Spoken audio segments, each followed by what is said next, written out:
So hello guys, welcome back to the channel quick easy law. आज हम करेंगे public international law. ठीक है, कमर्शियल लॉ कॉन्स्टिट्यूशन का पहले ही आ चुका है। अगर आपने नहीं देखा है तो आप जाके देख लो। एक इंपॉर्टेंट चीज़, अगर आपको वीडियो मेरी थोड़ी स्लो लगती है, क्योंकि बहुत सारे नए बच्चे भी मेरी वीडियोस देखते हैं, इसलिए मैं जानबूझ के थोड़ा स्लो बोलता हूँ।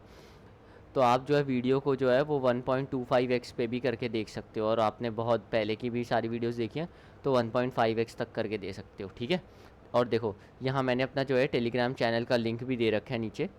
आप इधर से जो है पीडीएफ पे चले आना और सीधे मेरे टेलीग्राम जो चैनल है वहाँ पहुँच जाओगे। तो देखो इस टाइम जो है हमारी वीडियोज़ हैं वो किसके लिए है, पीआईएल और इंटरनेशनल ह्यूमैनिटेरियन लॉ। ये एक हमारा टॉपिक है जो हम आज पढ़ेंगे। देखो प्राइमरी सोर्स जो है हमारी, मैं आपसे कहूँगा ये जो टॉपिक है ये बहुत ज़्यादा वास्ट और बहुत ज़्यादा वेग है यार, जूरिस्प्रूडेंस की तरह कि भाई कुछ भी पढ़ो कुछ भी आ जाता है। ठीक है, पर ऐसा नहीं है। अगर हम थोड़ा सा अपना सिलेबस को फोकस करके चलेंगे तो इजीली हम इस टॉपिक को जो है टारगेट कर सकते हैं।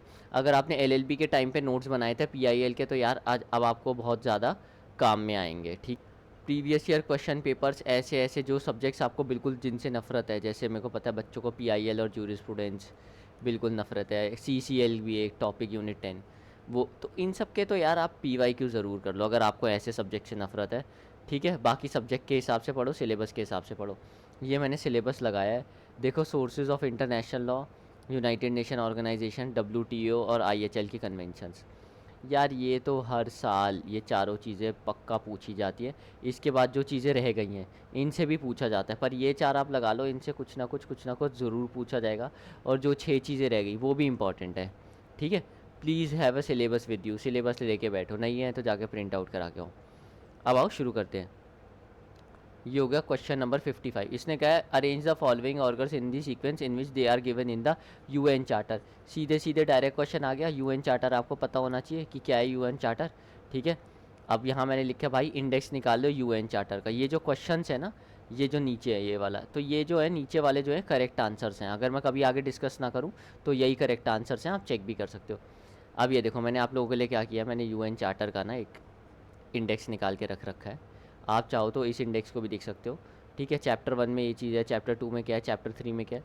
इसमें जो है ये जो लिंक होगा इससे आप डायरेक्ट जाके डाउनलोड कर लेना। पीडीएफ में ये लिंक चल रहा होगा, नहीं तो पीपीटी भी दे दूंगा, पीडीएफ भी दे दूंगा, आप डाउनलोड कर लेना। इसके अंदर जो चीज़ इंपॉर्टेंट है, मैं अब आपको एक चीज़ बताता हूँ। देखो यार यूएन चार्टर है, इसमें उन्होंने बड़ा सिंपल से पूछा है, ये यूएन के इन्होंने ऑर्गन्स दे रखे, डायरेक्ट क्वेश्चन है और ईजी।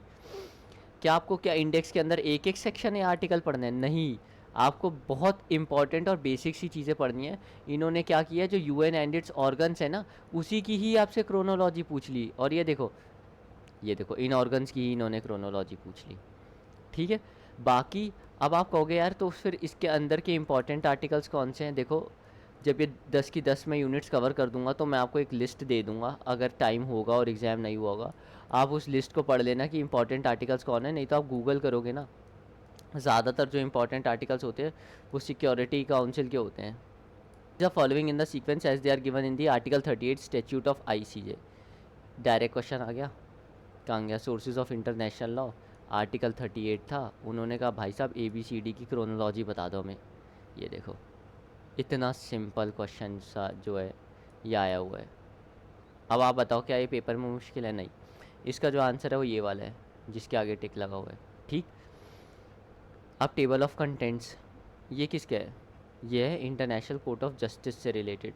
हम बीइंग अ लॉ स्टूडेंट वो आईसीजे से कुछ कुछ चीज़ें ज़रूर पूछते हैं, और इसमें भी जो है जो इम्पोर्टेंट आर्टिकल्स है आप गूगल कर लो अगर आपको नहीं नहीं पता है कि यार इंपॉर्टेंट आर्टिकल्स कौन से हैं, या आप एक बार पढ़ के देखो आईसीजे का। पूरा मत पढ़ना यार, इंपॉर्टेंट चीज़ें पढ़ो।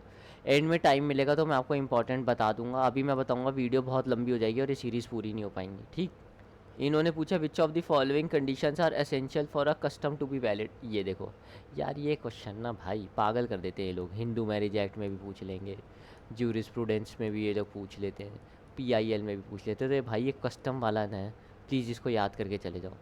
ठीक है, इसका आंसर ABC है, मैंने पीछे वाली वीडियोज़ में भी ये डाला हुआ है। एंटिक्विटी का मतलब पुराना हो, सर्टेनिटी का मतलब भाई बहुत टाइम से फॉलो करते आ रहे हो तो वो चीज़ सर्टेन हो जाती है। आपने उसको कंटिन्यूअसली इंजॉय किया हो एज अ राइट की तरह, ठीक है। इनकंसिस्टेंसी जो होती है किसी भी एग्जिस्टेंट कस्टम के साथ, डेफिनेटली कोई ऐसी चीज़ पसंद नहीं करेगा कि आपका एक ये लॉ आया और आपका कस्टम डायरेक्टली इसके खिलाफ हो। तो इसका आंसर डी तो वैसे भी नहीं होना चाहिए, ठीक। Conformity with the statute law, कभी कभार कुछ चीज़ें जो होती है ज़रूरी नहीं है कि वो एग्जैक्टली कन्फर्म करे, कभी कभार एक्सेप्शन भी हो जाता है।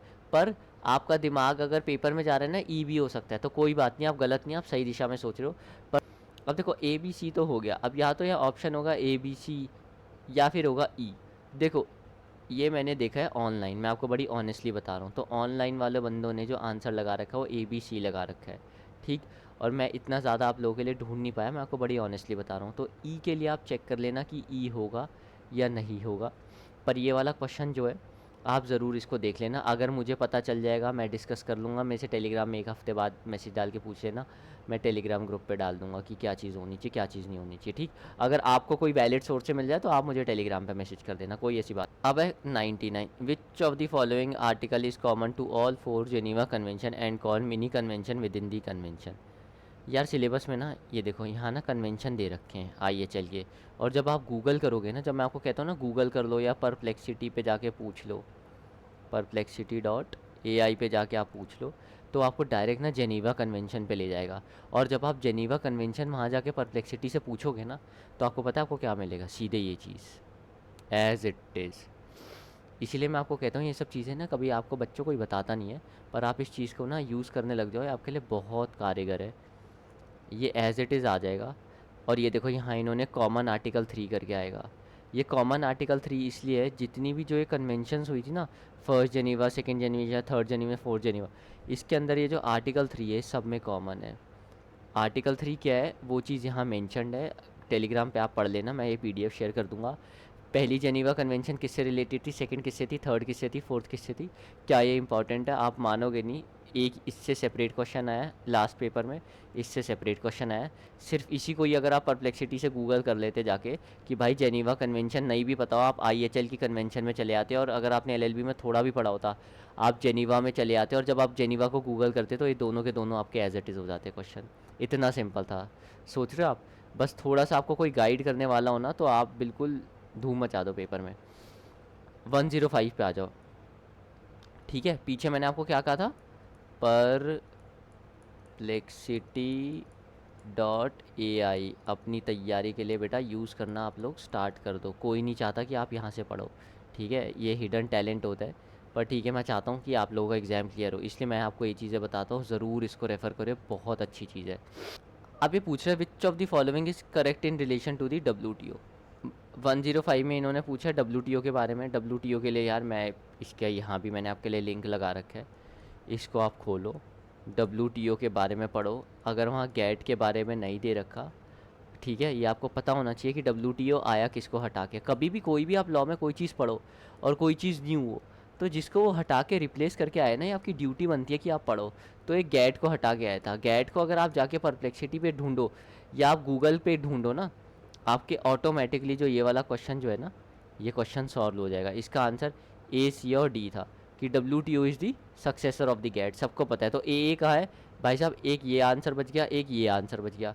WTO came into existence कब आया था, आपको ये डेट याद होनी चाहिए। अगर ये डेट सही है चेक कर लेना, ये आंसर जो है ना आप भी एक बार जाके अच्छे से चेक करना कि सही है नहीं है, सीधे गूगल करके देख लो, जिस दिन आया एग्जिस्टेंस इस दिन है, नहीं है तो option top most decision making body of the WTO is the ministerial conference, क्या ये सही है। ये जब आप इसमें जाके देखोगे तो आपको पता चल जाएगा। और क्या WTO has a separate legal personality, क्या ये बिल्कुल लीगल पर्सनैलिटी अलग है, ये भी आपको यहीं से ही पता चल जाएगा। तो यार ये ऐसे क्वेश्चंस तो ना आप डायरेक्टली जाके मस्त चेक कर लिया करो गूगल से। और कैसे अब चेक करना था, ये देखो आपके सिलेबस में इन्होंने इतना बड़ा बड़ा लिखा था कि आपको जोर ना देना पड़े, ये देखो एज इट इज़। अगर आप ये पूरा सिलेबस उठा के देखो, ये जितना वेग सब्जेक्ट है ना, जितना ज़्यादा वेग सब्जेक्ट होता है उतना टू द पॉइंट वो लोग MCQ पूछते हैं आपसे। मेरे को पता है सब्जेक्ट मुश्किल है, पर MCQ देख के आपको लग रहा है यार ये इतना मुश्किल है, ईमानदारी से देखो आप, ये हम कर चुके हैं। अब आओ 112 पे, ठीक है, सिंपल सा क्वेश्चन था। ये चीज़ें अगर आपको नहीं पता तो कोई बात नहीं, PYQ देख लो, उनसे देख लो। ये चीज़ इन्होंने बार बार रिपीट करी है, स्ट्रेस लेने के लिए ज़रूरत नहीं है। थोड़ा सा इसमें जूरिस्प्रूडेंस भी उन्होंने घुसा रखा है, ठीक है। ये जूरिस्प्रूडेंस के अंदर भी ये वाला क्वेश्चन जो है इजीली कवर हो जाएगा आपका, क्योंकि जूरिस्प्रूडेंस में भी हम ये चीज़ें पढ़ते हैं अच्छे से। अगर आपने मेरी जूरिस्प्रूडेंस वाली जो वीडियोस डली हैं वो नहीं देखी तो आप वो भी देख सकते हो, उसके अंदर मैंने ये सारी चीज़ें बता रखी हैं। कोई ऐसी तुर्रम खान या तीसमार खान चीज़ नहीं पूछी इन्होंने। 133, ये देखो मैंने वापस से पोस्ट कर दिया यहाँ पे। ये चारों कन्वेंशंस अगर आप सर्च करते तो आपका ये आंसर आराम से हो जाएगा। सिंपल, ये आगे आंसर दे रखा है, देख लेना, कुछ ऐसे एक्सप्लेन करने की ज़रूरत नहीं है। 149 पे जाओ, डॉक्ट्रिन ऑफ सोवरेन इक्वालिटी की बात कर रहे हैं। कभी भी आप कोई चीज़ पढ़ो, उसका आर्टिकल 1, आर्टिकल 2 और आर्टिकल 3, कोई भी आप डॉक्यूमेंट पढ़ रहे हो, कोई भी सब्जेक्ट का पढ़ रहे हो, कोशिश किया करो कि स्टार्टिंग के 3 ज़रूर देख लो। ये थोड़ा सा मुश्किल था यार, क्यों? क्योंकि इन्होंने ना सिर्फ 2 नहीं पूछा, 2 का 1, 2 का 2, 2 का 3, ऐसे ऐसे अंदर करके पूछा है। तो कुछ चीज़ें अगर आपको नहीं भी आ पाए या कुछ भी हो जाए तो एक आध दो क्वेश्चन आपको नहीं भी आते ना अगर पेपर में, 70% का टारगेट आप लेके चलो हमेशा। अगर आप नेट के लिए जा रहे हो तो सबसे सेफेस्ट होता है नेट, और बहुत टाइम तो नेट JRF ही 70 पे निकल जाता है यार। ठीक, ये मैंने दे रखे है आपके लिए। आर्टिकल 1 क्या है, पिछली बार पेपर में आया था इनसे रिलेटेड, 1, 2, 3, 4 से रिलेटेड आ गया था। इस बार इन्होंने क्या पूछा है, यहाँ की चीज़ें पूछ ली है कि the organisation is based on the principle of sovereign equality. इनको आप गोल गोल बना के हाई जो है यहाँ जो है ये कंसेप्ट है, तो आप इसको अपना गोला मार लो जहाँ से आप ये पढ़ रहे हो, जिससे जब आप रिवाइज़ करो तो आपको ये चीज़ पता हो। अब जैसे यहाँ इन्होंने आर्टिकल 1 में क्या लिखा है, इंटरनेशनल पीस और सिक्योरिटी की बात करता है, इफेक्टिव काउंटर मेजर्स की बात करता है, थ्रेट टू पीस की बात करता है, ये चीज़ें फ्रेंडली रिलेशंस की बात करता है, तो ये पॉइंट नंबर 2 में आ गया। इंटरनेशनल कॉपरेशन किस में आ गया, पॉइंट नंबर 3 में आ गया। हार्मोनाइजिंग इसमें आ गया। तो ये जो मैंने अंडरलाइन वर्ड किया, इसको आप एक वाइट पेपर लो और उसमें यहाँ लिख दो। 2 में क्या है जो इंपॉर्टेंट जैसे सोवरेन इक्वालिटी हो गई, ये पीसफुल मीन से हम सॉल्व करेंगे, ये चीज़ हो गई। तो आप स्पेसिफिकली आर्टिकल 1, आर्टिकल 2 को तो ज़रूर लिख लेना UN चार्टर के लिए। So thank you guys for watching this video. अगर आपको लगता है कि मैं कोई भी अलग तरीके से आपके MCQ करवा सकता हूँ ये वाले, या कोई आपका कोई कंस्ट्रक्टिव या पॉजिटिव फीडबैक है, तो आप मुझे ज़रूर बता सकते हो। ठीक है, मोस्ट वेलकम है आपकी किसी चीज़। अगर आपको लग रहा है यार कोई और वे है, या मेरे को कुछ चीज़ें एक्स्ट्रा डिस्कस करनी चाहिए इस वीडियो में, जो मेरे को on the face of it answer मिल जाते हैं ना यार, वो मैं जानबूझ के डिस्कस नहीं करता हूँ। वीडियो ना अननेसेसरी लंबी होती है फिर, ठीक है, उतना कुछ होता नहीं है, आप लोग भी बोर हो जाते हो, कोई फ़ायदा नहीं है। मेरी वीडियोस को आप कोशिश किया करो 1.25x पे देख लो। अगर आपको थोड़ा सा एक्सपीरियंस है, बिल्कुल नए हो, बिल्कुल नेट की तैयारी में हो, तो यार बिल्कुल पॉज करके जिस स्पीड में मैं बोल रहा हूँ उसी पे देखो। थोड़े से आप प्रो वर्जन में जा चुके हो, नेट वेट निकाल चुके हो, JRF के लिए पढ़ रहे हो या नेट के आसपास आ रहे हो, तो 1.5x पे भी देख सकते हो। ठीक है, so thank you guys for watching my videos. Thank you for supporting my YouTube channel Quick Easy Law. Have a great day. Goodbye. Good evening.